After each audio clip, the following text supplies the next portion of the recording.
Se acabó el jugo, no queda Coca-Cola, ni cheesecake de fresa, ya no hay mayonesa. Y el pan está duro, trago saliva.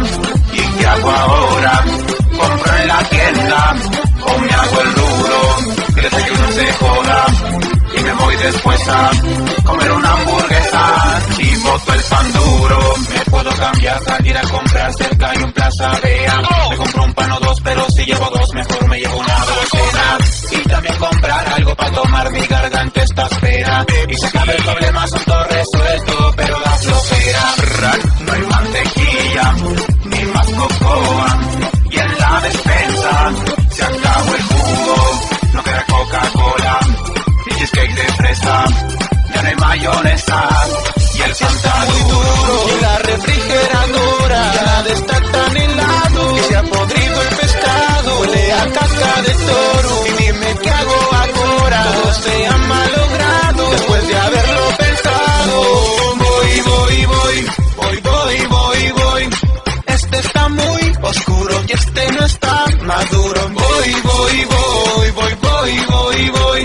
jugo ya ven, es tarde así que mejor me apuro. Voy, no hay mantequilla, ni más cocoa.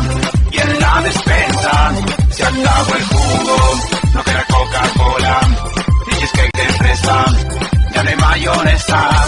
Y el pan está duro, trago saliva. ¿Y qué hago ahora?